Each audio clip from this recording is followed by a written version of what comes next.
Hello and welcome back to Engine Relish. I'm James, and behind me we've got the L322 project. Today we're going to be blanking off the EGR valves using a kit I've bought off the internet. We're going to be running through just how easy and or difficult that is to fit and the tools we need along the way.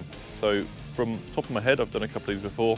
I believe it's a T30 Torx, a 8mm socket and a 10mm socket. So see how we get on.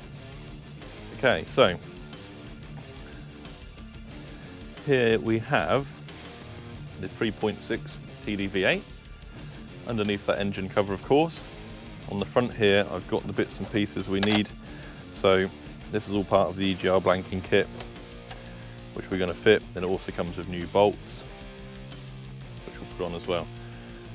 So what I'm going to do first, just to give us a bit of better access down here, by undoing this 13mm and this 13mm, we can take all of this piece out here, which has got the cabin air filter in it, and we'll take off the...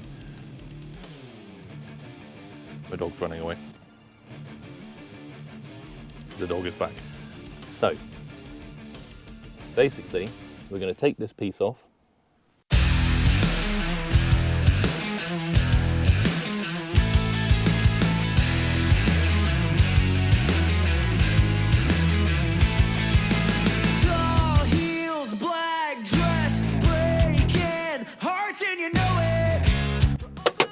Then we need to take off this top seal, like so.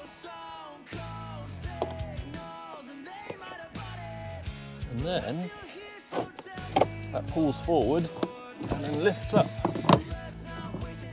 like so.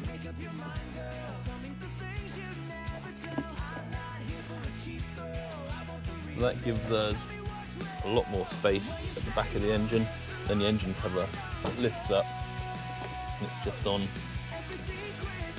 these 4 little push fittings that correspond to these, so it just literally pulls off. So we need to remove these two, there's 2 nuts just here, 2 nuts just here. Then we can move these pipes out the way, a bit better access. The actual bits we're trying to get to, move these. This is the top of the EGR pipe just here. On one side, this is the left-hand side of the car, and then the other one just here. So these clips, so we'll remove these, remove those bolts.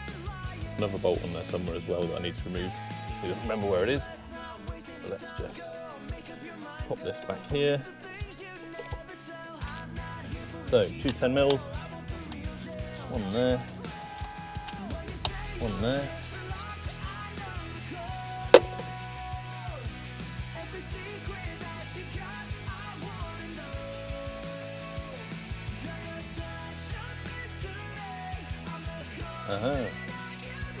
There's the hidden other one, back there. So it's just hidden by that clip. If we just move that around, we can get in there. So you've got 2 nuts there, and then there's a little bolt on this side. Again, it's a 10mm.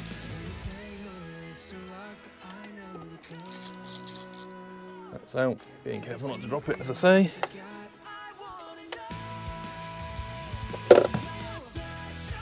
That then can be moved out the way. Gives us a bit of extra space just to get down in here. We've got these electrical connectors. Lift that little tab on there, lift that up, and then they slide off. Same again on this side, and then they have got a little slider underneath. So if you push underneath, there's a little black clip like this. You push the front edge of that clip down, and then that will just slide off. Same again on this side. Pushing the clip down, and then it will slide off, like so. That gives us a bit of space. Okay, so what we see now is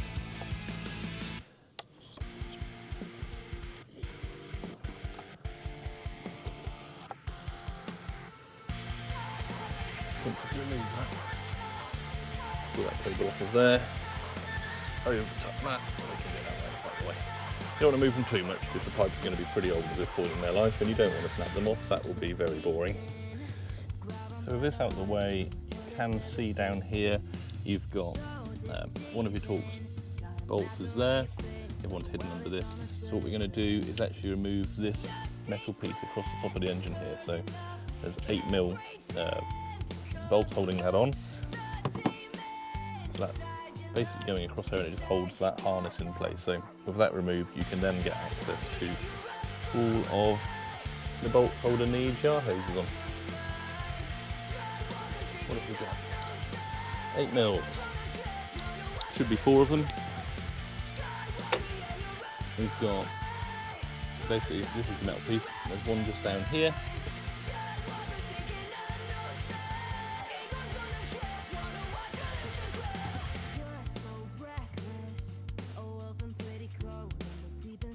One further back here. All a bit fiddly because there's so many cables and stuff in the way. I can't see it, but I can feel it. Prise this piece of the harness off the back there. It's got a little push-on clip. Bar clip.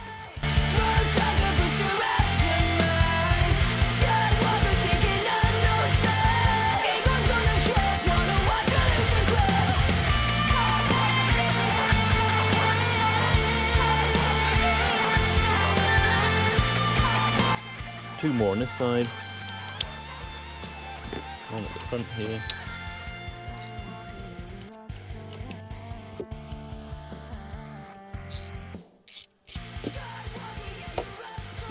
This one, another little harness back here, just wants unclipping. Just to give us some more room. There we go.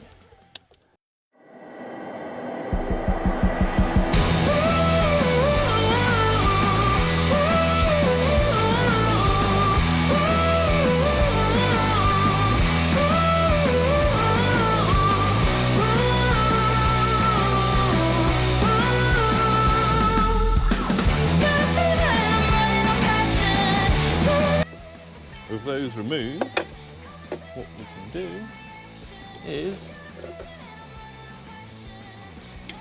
get this little bar out of the way. So like I say, it does just hold up some wiring. So we've got a few bits and pieces just to move. They're all just on with little slide clips. Which if I pull that way, slide off just like the ones on top of the engine.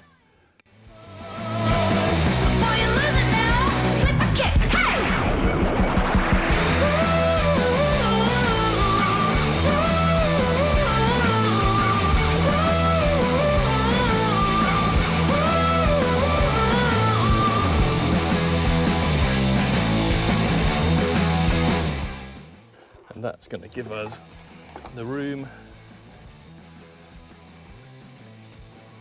My battery is currently unplugged, so I'm not too concerned about unplugging and plugging stuff back in. So it might be an idea just to unplug your battery as well. Make yourselves a little bit of space here by getting this completely out of the way.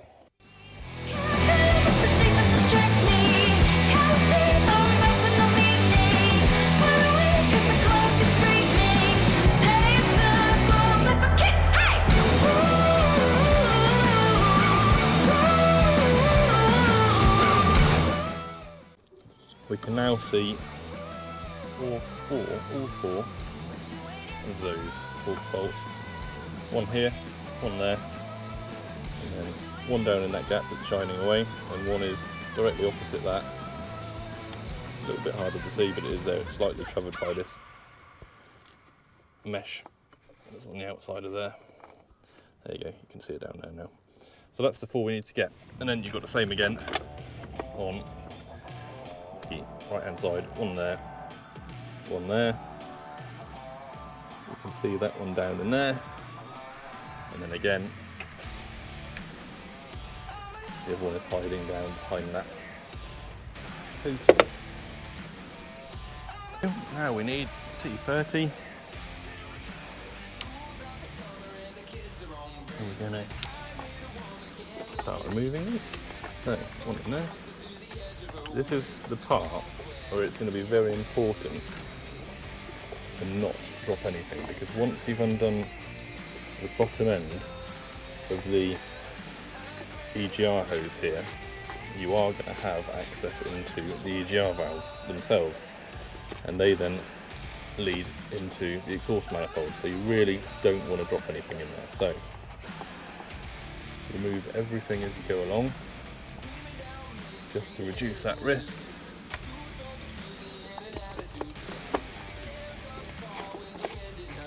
So that's the top two off.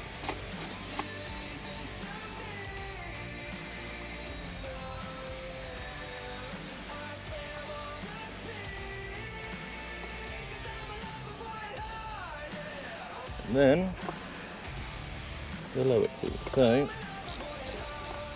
that's that one, and then the one on this side.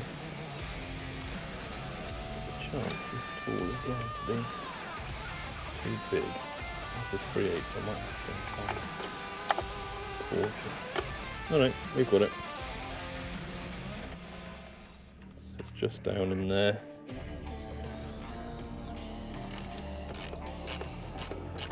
I'm going to take this one out first because it's the more difficult one. That's the outboard screw. So we'll remove that one, and then we'll take the easy one out, and then take the hose out altogether.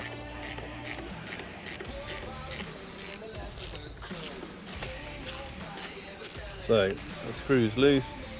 Finger down there just to hold it in place. On the end of the tool.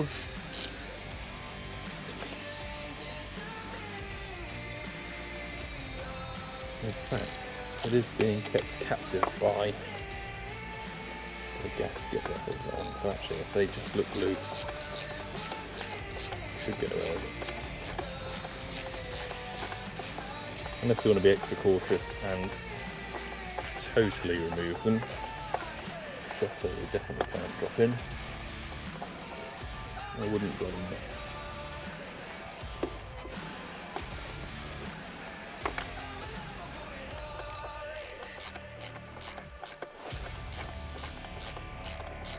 Okay, so that is definitely out now. I can see that wobbling around. So they're both out. So at the top end here, a piece of this EGR hose actually protrudes into the inlet manifold. So we just have to make sure that pulls out of there, like so. You can see it goes in quite a long way. You can see how the screws are kept captive in that gasket, so you can get away with it. But look at the soot, all that soot build up on there from the exhaust gas being recirculated back into the inlet manifold and creating quite a lot of sooty build up. So a pretty good thing to remove. So that one's out. What we're going to do is put the blank back on that side now, so that we can't drop anything in there. And what we need to do is we're going to reuse these gaskets.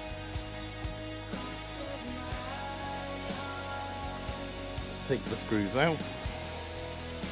So if those two torque screws off, the gasket is free and it just twists off.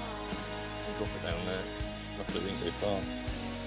The joy of doing it over the engine so I can film it, but that just twists on there. So then what we do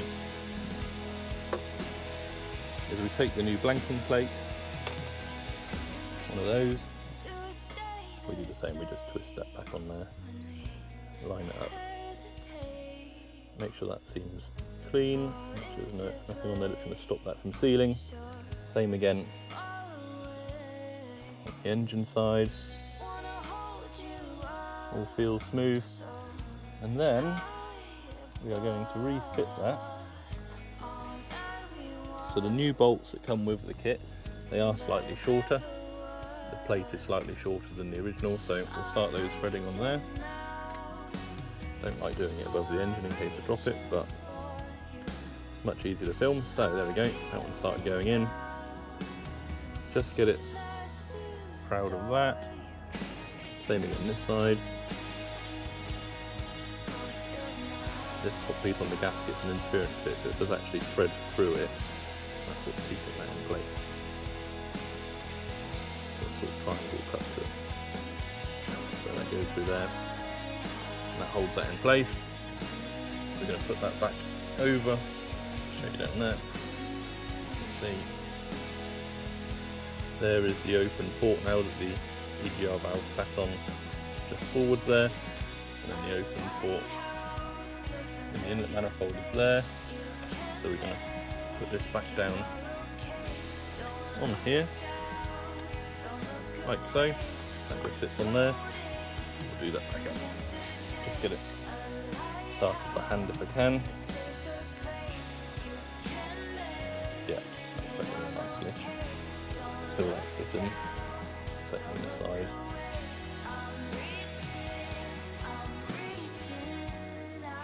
Okay, so now I'm going to go and grab an Allen key because I forgot to bring one.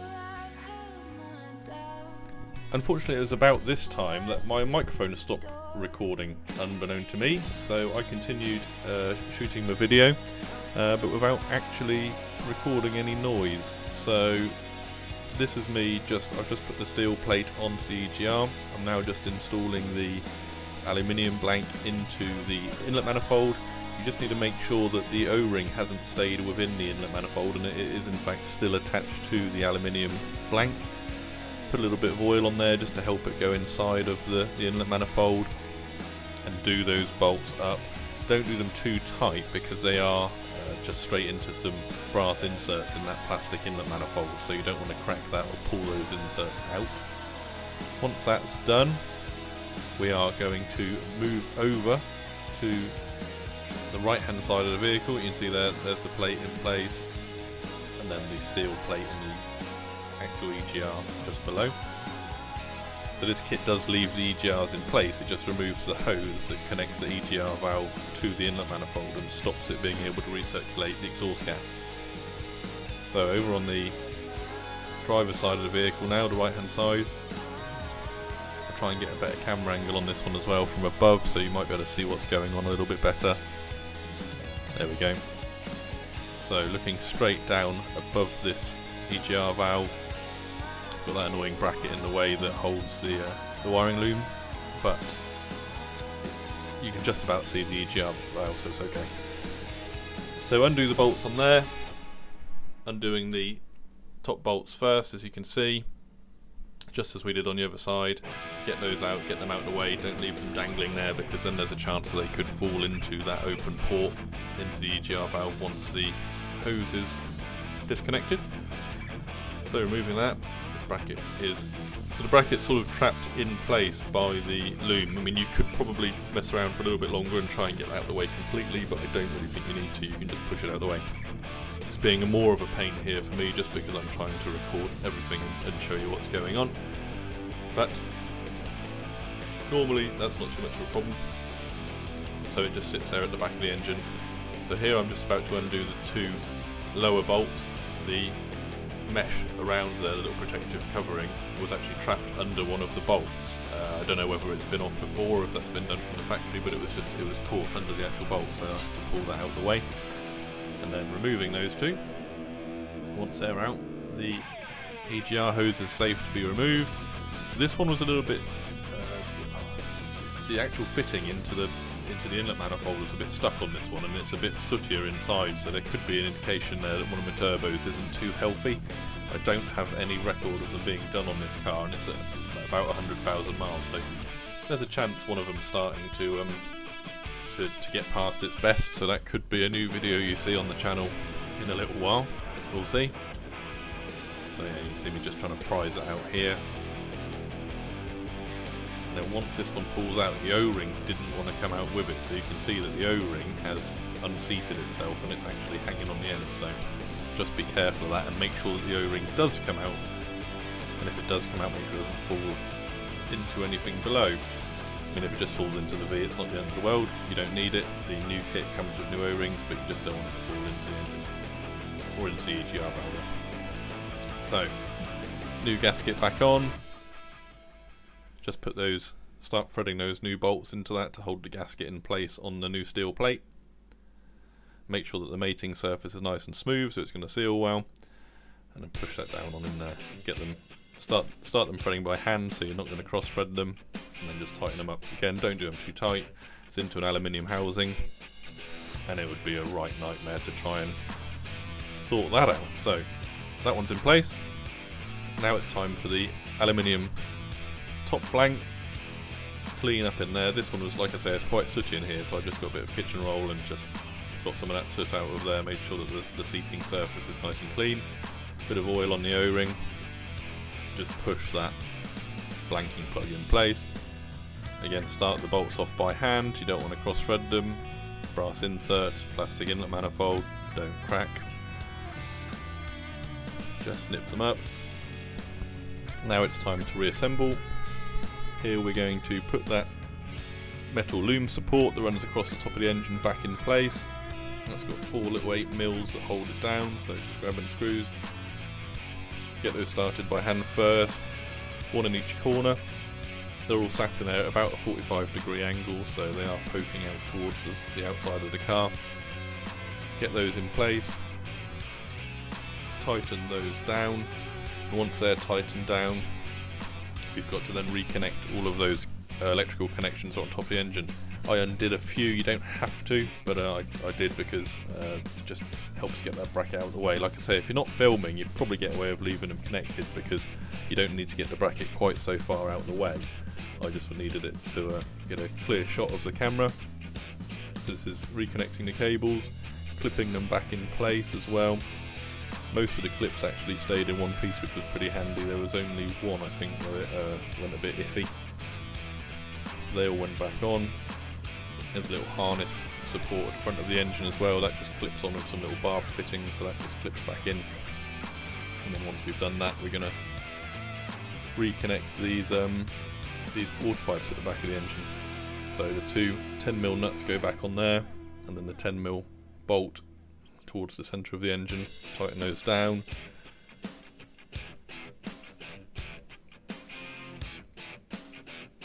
Cabin air filter back in.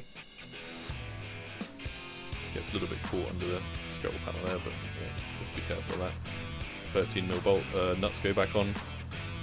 Do those up. Then once they are done up, the engine cover can go back on. And then once the engine cover's back on, job's a good 'un. You're done. So there we go. I hope you enjoyed the video. Hope it was helpful. Don't forget to like and subscribe. See you next time.